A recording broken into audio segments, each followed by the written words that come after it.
Olá! Seja muito bem-vindo a mais um capítulo da nossa série Heróis da Fé.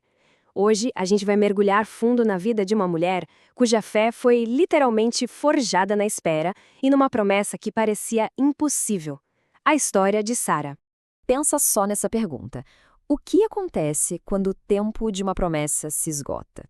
Essa é a questão central na jornada de Sara. Uma pergunta que coloca a esperança cara a cara com a dura realidade do tempo, sabe? E que prepara o cenário para uma situação que parecia simplesmente sem saída.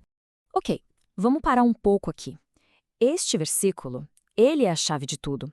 Repara que a fé de Sara não estava nela mesma, na sua capacidade de acreditar.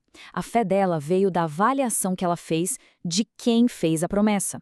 Ela considerou ele fiel. É nesse ponto que a história dela dá uma virada de 180 graus.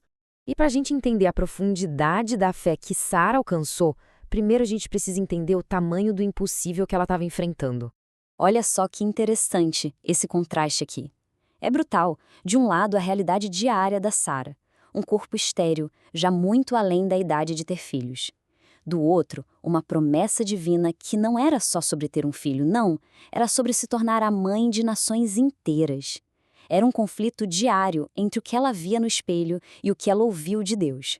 E qual foi a primeira reação dela a essa promessa, assim, absurda? Um riso. Mas não era um riso de alegria, não. Era um riso de incredulidade, sabe? O riso de quem conhece a própria realidade e acha a promessa simplesmente inacreditável. Mas aí, alguma coisa mudou.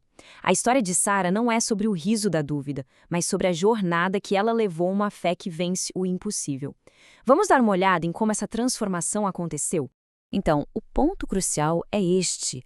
O apoio de Deus a Sara não dependia da força da fé dela. O apoio era a própria fidelidade de Deus. Mesmo quando ela duvidou, mesmo quando ela riu, a promessa de Deus continuou firme. Por quê? Porque Ele é fiel. Essa transformação não aconteceu da noite para o dia. A gente consegue ver isso em 3 passos bem claros que Sara deu. Ela passou por uma renovação na mente, desenvolveu uma resiliência incrível na espera e, o mais importante, ajustou completamente o seu foco. Primeiro, a mente renovada. Sara parou de focar no seu corpo envelhecido, nas limitações físicas que gritavam impossível. Em vez disso, ela começou a focar no caráter daquele que fez a promessa, que é imutável e todo-poderoso. Em seguida, a espera resiliente. Imagina só, Sara viveu décadas de ainda não até o dia do sim. Ela aprendeu na prática que o tempo do processo não anula o propósito da promessa. A demora não significava uma negação. E, finalmente, o foco. É exatamente isso que Hebreus 11:11 nos diz. A fé dela não era uma força interior que ela precisava gerar do nada.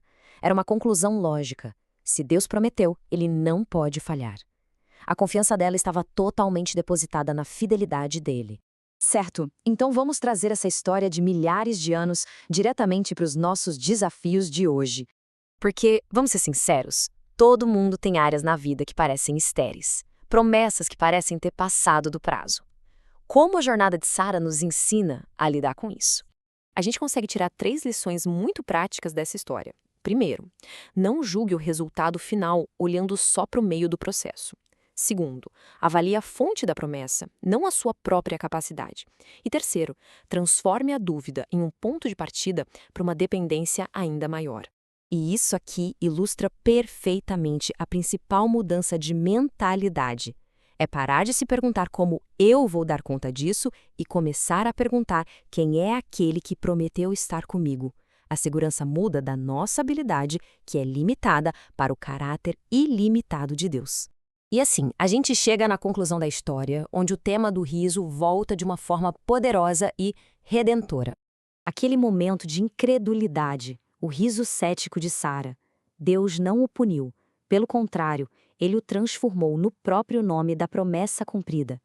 O filho se chamou Isaque, que significa ele ri, um memorial eterno da alegria que substituiu a dúvida. Essa é a grande verdade na história de Sara. Diante das impossibilidades humanas, das estatísticas e da biologia, a fidelidade de Deus sempre tem a palavra final. Ele ri por último. A lição que fica é esta: não importa o quão atrasada uma promessa pareça, não importa o quão impossível a situação se apresente, nunca é tarde demais para a fidelidade de Deus se manifestar. E assim, a análise de hoje termina com uma reflexão. Qual área da vida, que hoje parece sem esperança, precisa ser olhada não através das lentes da capacidade pessoal, mas da fidelidade daquele que promete